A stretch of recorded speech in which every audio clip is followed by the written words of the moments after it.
सन 1526 में भारत की धरती पर एक बड़ा युद्ध हुआ। इसे पानीपत का पहला युद्ध कहा जाता है। इस युद्ध में आमने सामने थे, एक तरफ थे बाबर, जो काबुल के शासक थे और अपनी किस्मत आजमाने भारत आए थे।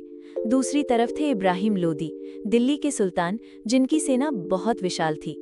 इब्राहिम लोदी के पास लगभग 1 लाख सैनिक और कई 100 हाथी थे। दूसरी ओर बाबर के पास सिर्फ 12,000 सैनिक थे, लेकिन बाबर के पास एक ऐसी चीज़ थी जो भारत की सेनाओं ने पहले कभी बड़े पैमाने पर इस्तेमाल होते नहीं देखी थी। वो थी तोपखाना, यानी तोपें और बंदूकें।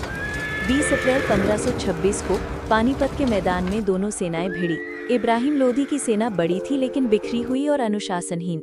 बाबर ने अपने सैनिकों को बहुत सोच समझकर सजाया।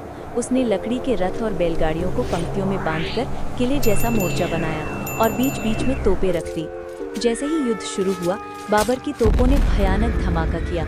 हाथियों और सैनिकों में डर फैल गया। तोपों की आवाज़ और धुएं से हाथी बेकाबू होकर अपनी ही सेना को रौंदने लगे। इब्राहिम लोदी ने बहादुरी से लड़ाई लड़ी, लेकिन अंततः मारा गया। उसकी विशाल सेना टूटकर भाग गई। इस तरह बाबर ने सिर्फ एक दिन के युद्ध में दिल्ली का ताज जीत लिया। ये युद्ध भारत के इतिहास में बहुत अहम साबित हुआ, क्योंकि इसने दिल्ली के लोधी वंश की सत्ता खत्म कर दी और भारत में मुगल साम्राज्य की नींव पड़ी, जो अगले कई 100 सालों तक चला।